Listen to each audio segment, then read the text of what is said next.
Parasha Vayetze. And I'm excited, you know why? Because I'm going to prove to you that the earth is square. If you believe that the earth was flat or a sphere, you were wrong. That's my Ashkenazi joke.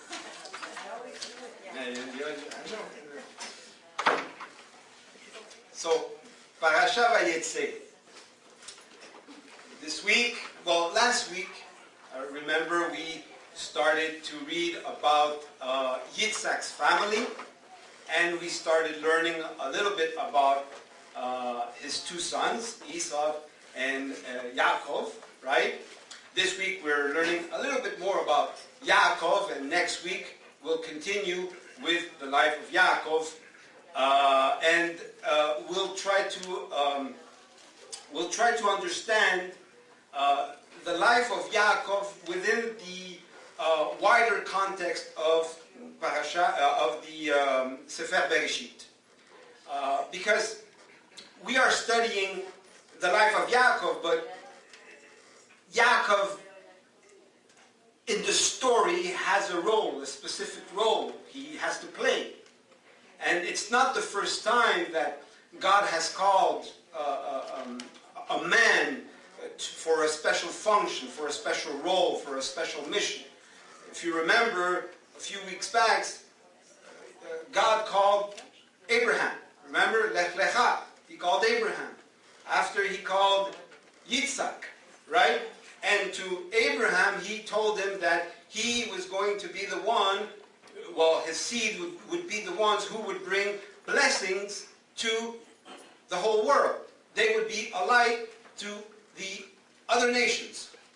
Yitzhak received the same blessings.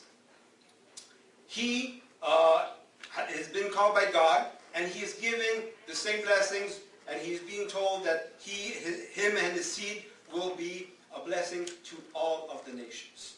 So this is not new, that God is calling out certain people for a certain role, for a certain task, for a certain mission. And now we have Yaakov. But with Yaakov we have a problem. We have a big, big problem. Remember that you have to ask good questions to the text in order to try to understand what's going on. Because this week we read Yaakov, and suddenly Yaakov is running away, and he has this dream and the ladder, and people are freaking out. There's angels, and what's going on here with the life of Yaakov? In order to understand what is going on and what the Torah wants to teach us with Yaakov, we have to go at the beginning, okay? And have the context. Remember, God, He's the one who created everything. He created all that we see, and He created us. And in the process, Adam and Hava decided to be disobedient to the Word of God. And of course, the generations that came after Adam and Hava did the same. They went the wrong way. They took the wrong path. And we have Cain and Abel, and Cain kills his brother. And then we have generations of violence. And the flood comes. And then we have the Tower of Babel, where the nations regroup and try to make a name for themselves. If you remember, in chapter 10, it clearly states that every nation had its own tongue. They built the Tower of Babel, and again, they build the Tower of Babel, and they unite under one tongue. And God destroys the Tower of Babel, and they come back to the many tongues. You remember that. Okay? So that's what happened. And after that event of the Tower of Babel, God calls Abraham. God calls Yitzhak. And the calling of these people, of this family, is for a purpose. Their lives are not written in the Torah just to give us nice stories to teach, right, to our kids. It's more than that. God called this family for a special mission, for a special calling, for a special task. And each one of them had to go to a boot camp. God's boot camp. Abraham went through it, Yitzhak went through it, and now Yaakov is going to go through it. But the interesting about Yaakov is that we have more information than what happened with Abraham, than what happened with Yitzhak, when it comes to his calling. Because when we start reading this week's parasha, the first thing that we read is that he's running away. So if he's running away, let's go back and see what happened. Why is he running away? There's a reason why he's running away. Do you remember what he did? Took the birthright. He took first, he came out of his mother's womb doing what? Hanging on to the heel of his brother. Right there and then you can see exactly what Jacob was all about. He was the man that was going to use people for his own benefit. And he was going to get where he needed to get by grabbing onto something and someone. Then what happens? He takes his brother's birthright. And he takes advantage of the situation. Remember, Esau was very hungry, right? He went to hunt and he didn't find anything. And he comes back home after a few days and he's about to die, he says. Right? Very dramatic, Esau. Very dramatic. And so Yaakov says, yeah, well, I have this little soup here that I'm fixing. You want some? Yeah, well, give me your birthright. Yeah. Take it. I don't care. He takes the birthright. He takes advantage of the situation. Okay? He knows what he's doing. His name is what? Yaakov? Someone knows what the name is? The supplanter, trickster. Okay? Now, his mom comes and he says to Yaakov, Yaakov, I heard your father, by the way, that he's about to bless Esau. And I have a great idea. And Yaakov, instead of saying, Mom, please, stop it. I don't think that's right. No, what did Yaakov say? He said, really, Mom? Let's do this. What do you want me to do? Well, pretend that you're your brother. No problem. And you know what? My dad is blind. So, again, he takes advantage of the situation. And when Yitzhak and Esau realized that Yaakov stole the blessing, Esau freaks out. And he's crying, and he's screaming, and he's mad, and he's saying, you see what my brother did? You see what he did? And Esau, he's crying, he's how do you say that? I forgot the word. He's not happy about what happened, okay? So, big drama. And Mama comes in and says, Yaakov, you know what? You better run. Why? Because your brother wants to kill you. Really? Yeah. So run and go to your uncle's house and stay there. And Yitzhak told him, you know what? Since you're going, right? Go and get married. So he's running. Now the first thing that we notice from this story is that Yaakov is a chosen one. But Yaakov is not a saint. That is very important for us to know. God calls people who aren't saints. That's amazing. And you know what? If you read carefully, never God intervenes and talks to Yaakov and says to Yaakov, Yaakov, what you're doing is wrong. He's letting everything come to pass. Because God has a greater plan. Yaakov doesn't know now about it right away, but God has a greater plan for him.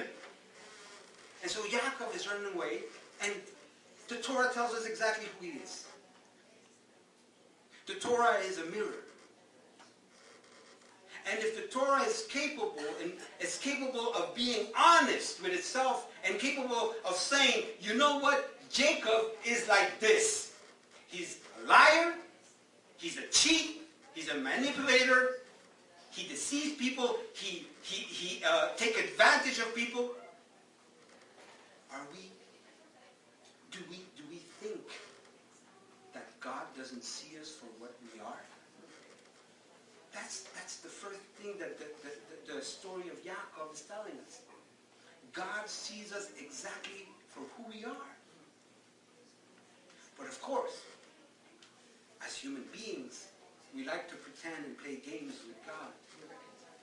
As though we can play games with God and we can somehow,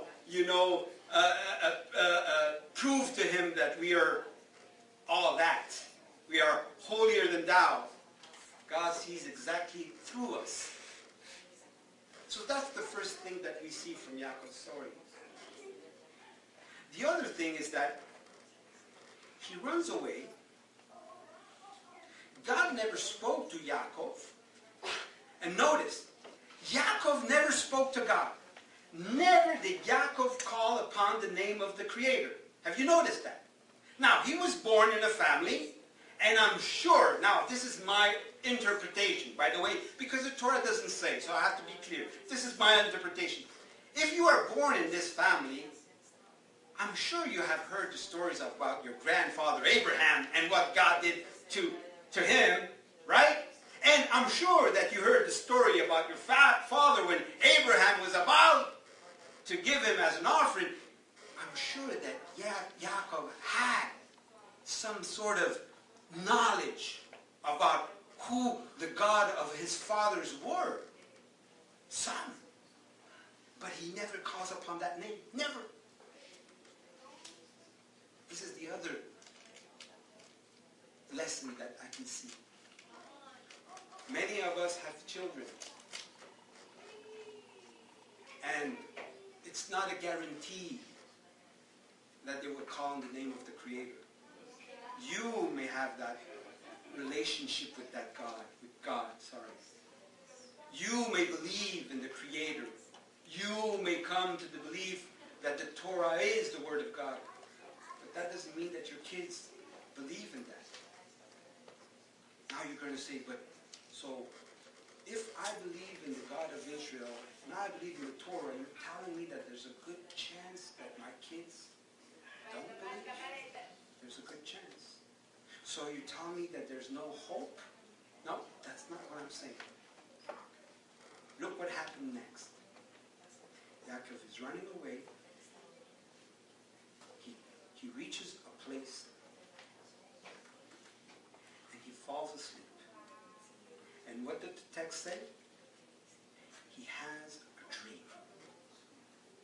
He has a dream. Now the dream is about a ladder that starts from the bottom going up. And there's angels going up and going down. But the Torah in Hebrew is messengers.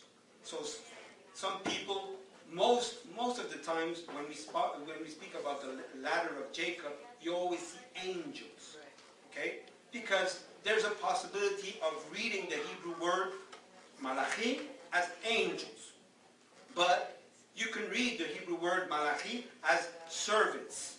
Okay? Now, I don't want to take time regarding the vision. Not because I don't understand it, but because I don't want to get lost in the various interpretations. Okay? But I believe that the Torah explains itself. So if I want to understand what that dream of the ladder means, I have to read the Torah carefully. Because in the Torah is the answer to the interpretation of the ladder. Okay? Now, the way the Torah functions when you want to understand something is that not far from what you're trying to understand, in this case, the ladder of Jacob, the interpretation of that ladder can come before the event, or just after it, or nearby. So you have to read the text carefully. I read the passages. I started from chapter 1, and I went all the way to the end of Jacob's journey. And if you want, later we can sit and speak about it, but if you want an understanding of the ladder, you have to read the Tower of Babel, and what happened there. And then you would have to read at the end of Jacob's journey, he has another encounter with angels. And both of them together will give you the right understanding of what the ladder means. And basically, when you read it all together, the ladder is Jacob. And the messengers are his descendants. We can talk about it later on. So I say this because I don't want you to think that I'm just, passing through that. So he has this vision, this dream. He has this dream. Okay. Never God spoke to him, and never did he speak to God. And now he has this dream. And God speaks to him, and he says, I'm going to bless you. I'm going to give you progeny, I'm going to give you land, and I'm going to give you protection. Clearly, God has chosen him as the one who is going to be the link in those blessings. Remember I told you that our kids, there's a possibility that our kids will not respond to the Torah and to the God of Israel the same way you are responding to him and to his Torah. But there's hope. How? God speaks to them when it's time to speak to them. Don't impose on your kids your beliefs. Transmit your beliefs, but don't impose. You're not God. Let God do what he has to do and do what you have to do. Teach and be an example, but don't impose. And God will speak to your kids. I remember the first time that God spoke to me. And you might say, what? God, you heard the voice of God? No, not that way. I'm not a very mystical guy, by the way. Anyways, so I remember when God spoke to me, and I tell you how he spoke to me. Okay? And I know that God spoke to me, but because from that moment on, my life was never the same. I was about Elia's age, 9, maybe 10. I was young. We lived in the Hasidic neighborhood. I lived just upstairs the bagel shop. Wow. On the 3rd floor. That was our apartment. I lived there for many years. So you had the synagogue behind the YMCA. You had the yeshiva in front. Not far from there, you had another synagogue on John Mounts. You had another synagogue, and you had the mikvah on St. Urbain. I knew all the spots. I knew all the Jewish stores because in those days, all the little stores on St. Viator, St. Laurent, Park Avenue, they were all Jewish. I remember, because when it came Friday night, it was dead. So if you didn't buy your milk before Shabbat, that's it. And in those days, we didn't have a car, so we had to wait after Shabbat. Anyways, so I'm there. It's Saturday morning. It's Shabbat. And my dad is outside. It's summer. It's a nice day. And they're going to the synagogue. The Hasidic Jews are going to the synagogues, and I've seen them. And I asked my dad. I asked one question to my dad. I said, Dad, who are these people? And he gave one small answer, but that changed my life forever. He says, those are the people of God. That was it. For me, that started my journey at that moment on. I was young, I didn't understand much, but I knew at that age that if I wanted to know anything about God, I had to go to that. And I began searching and searching and searching. And it took years of God teaching me. Years of God guiding me, showing me making mistakes, me believing in stupidities, God bringing me back, God telling me this is not the way, come back, making a huge U-turn, right? Years. Because we have been taught that when God speaks to you, everything changes instantaneously. You have a new life, everything's okay, you're happy, prosperity, let's dance, let's sing, I'm going to heaven, I'm not going to hell anymore. But that's not the way God functions. When He has set an eye on you, He's going to work you. He's going to work you every day. And if you think right now that, whatever, believe me, if God has set an eye on you, He will not leave you alone. How many times I have spoken these words and told God, leave me alone. I'm telling you, I've done it. Leave me alone. That's it. Can't. And He's always there, pushing me and pushing me. And I'm there, and He's pushing me. And this is Yaakov. This is Yaakov. Yaakov is going to go through a process of education. He's going to go to God's boot camp. And he's going to take years. How many years?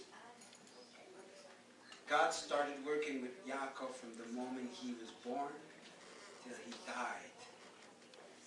I thought that God called me when I was 10 years old, but now I understand that God saw me before that. And He's not done with me. He's not done with us. Not only as individuals, but as a community. He's going to work us. And sometimes it hurts. It's hard. It's difficult. Many situations will come. But if you have the right perspective, you can say to yourself, it's okay. I'm in God's boot camp. Something good is about to come out of this. I don't know when. I don't know how. But if God is in control, there's a light at the end of the tunnel. And so Yaakov is teaching us that when God calls you and when God wants something from you, He's going to work with you. He's going to teach you. He's going to show you. And what did He show Yaakov? Remember, whatever Yaakov did to his brother and to his father, he paid the price at his uncle's house. Exactly measure for measure. But don't forget, he's not coming with judgment upon Yaakov. I want you to understand this.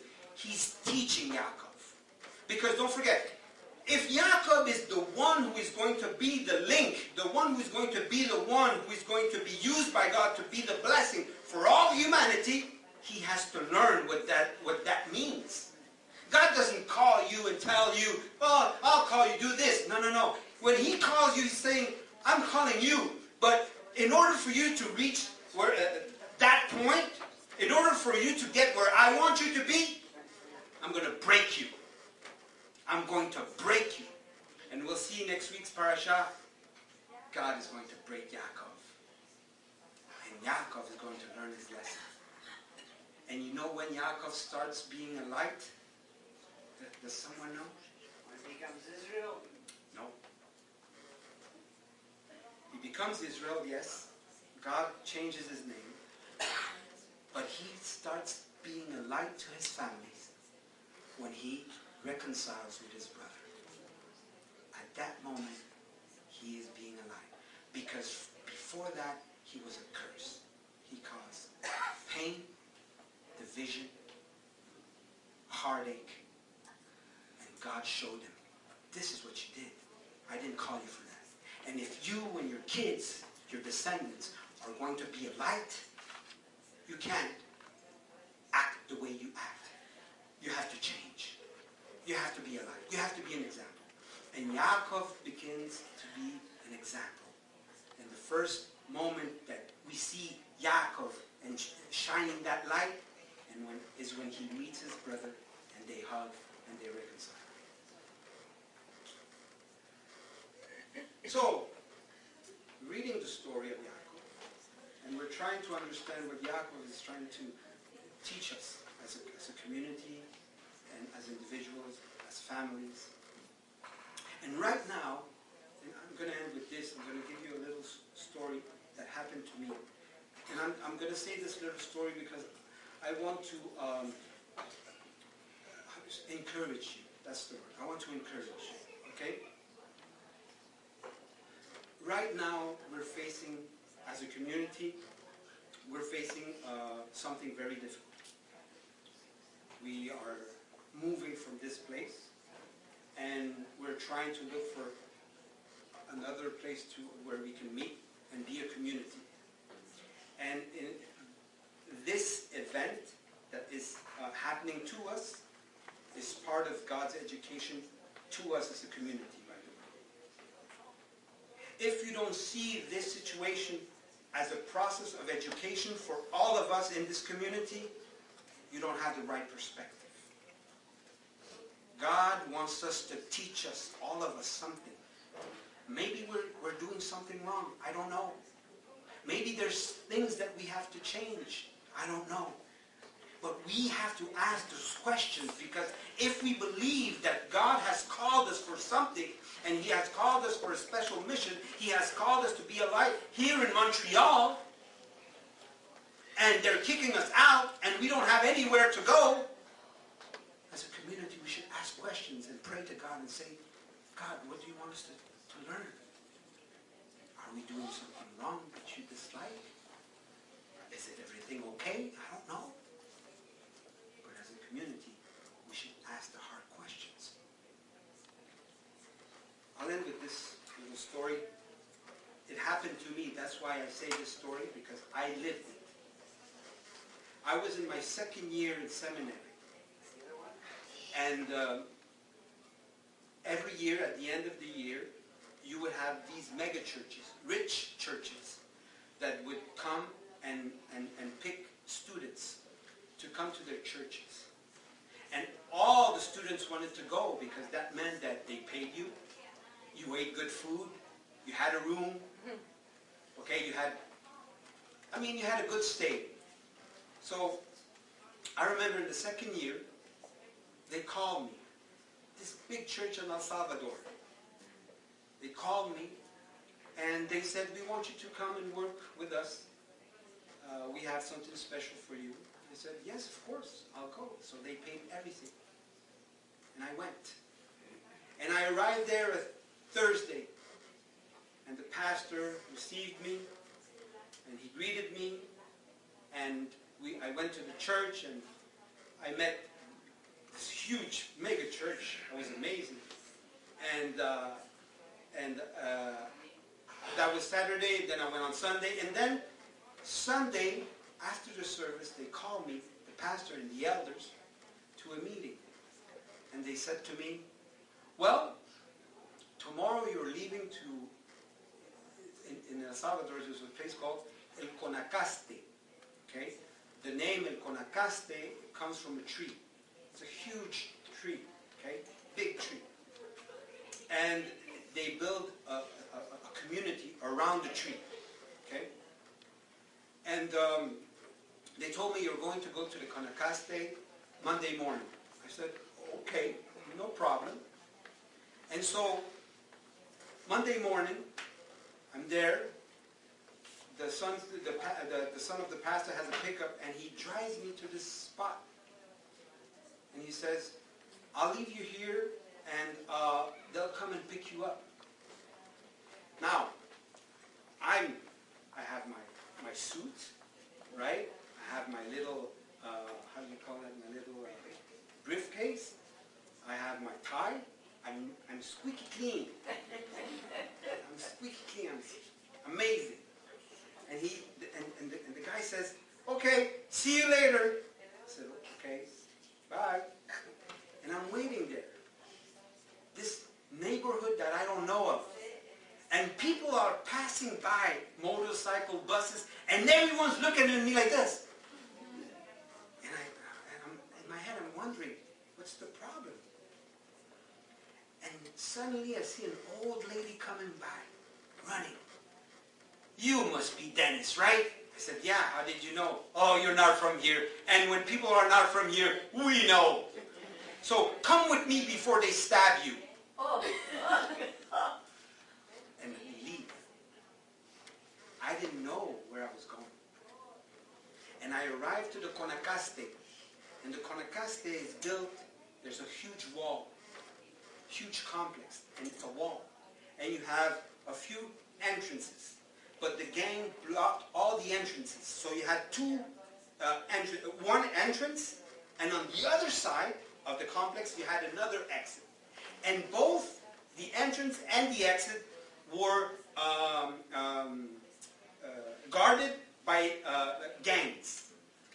And I arrived there with this lady, and the first thing they do, they grab me, and they question me, who are you? Where do you come? What are you doing here? We don't know you. And they're like very intimidating, right? And I'm like, oh, I'm pastor. I'm going to work here, with the community, blah, blah, blah. And so the old lady's like, leave him alone, leave him alone. And I go in. And it was the most horrible place I've ever been. Wow. Don't forget, I come from Canada. I never went to El Salvador. Okay? I don't know how people live there. It was my first time going to my country. First time. Okay? I was about 21. I barely spoke Spanish. And I go there, and there's this smell. And it's dirty everywhere. And then came two ladies. And they're happy that I came there. And they said, we'll show you your little room. A room, no bathroom, no light. There was no bed. I slept on the floor. Wow. I didn't understand what was going on because they told me that I was going to this mega church and I was going to be paid and I was going to live the good life. And now I'm in this shack. Broken down shack. And these ladies come, and I remember they brought me tortilla, frijoles, and un pedacito de queso. Right? Beans, tortillas, and a small piece of white cheese. And I got sick. But that's the only thing they had. And I knew that I didn't have seconds. It was poor kingdom. Now I'm there, frustrated, and I call up to God and I say, why you bring me here? I mean, my second year of seminary, I should be doing much more than this. I mean, what is this? The next day, the ladies come. They said, we're going to go visit people around the neighborhood. And I go in, and in each house that I went in, I saw the same pattern. Old ladies who had no work or had very little job, and a lot of teens pregnant. No men. No boys. No men, young men. Where are they? And I'm going through the houses, and these ladies Amazing. Because I'm 21 years old, okay? If you don't know me, I don't speak much. I'm very introverted, and I'm not the party animal. But they noticed that. That's the thing. They noticed that. And what they did is they called up people, and they did this, and they ran pamphlets, how do you say? Flyers, and people were starting to notice me. And then, and they were screaming, right? They were screaming, come on Sunday to the square. There's a where the tree is, huge square, okay? And people would come out from the balconies and they could see everything. So I'm there. And all that was made by these ladies. 3 old ladies living in that environment, but with a belief that it was possible to make a difference and make a change if you work hard. That's what they taught me. And I started teaching and preaching, teaching and preaching. And at the end of 4 months, when I came back to school, the little group started with 3 little ladies that had a belief, that believed that God was telling them to start something. 3 little ladies. And at the end, with their working together, there were 30 families. In this little shack, people couldn't even get in. I left that place, and when I graduated, I sent a letter to see how the ladies were doing, and they all died. They were old ladies, they died. But I asked, what happened with El Campo Blanco? They said, it's still there. It's working. Why do I say this story to you? Okay? We're in Canada. We have resources. We have education. We might not be the richest community, but we have resources. We can make something great out of this community if we believe in it and if we work hard. If we work hard, that means sacrifice. When I saw those ladies, they showed me what it meant to work for something you really believed in. I'm asking you as a community, do you believe in what we have? If so, are you willing to work hard and make this a better place, make it grow and be a light to those who are around us here in Montreal? That is the question. God called Yaakov, and God told Yaakov, you are going to be the one.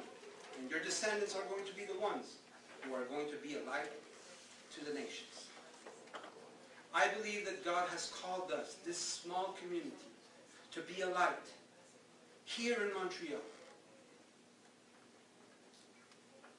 2 things. Never forget, God is going to work us. He's going to work us. He's going to put us in situations where we are going to have to ask questions, do introspection. And the other thing that we learned is that in order to achieve that, we have to work hard at it. Shabbat Shalom.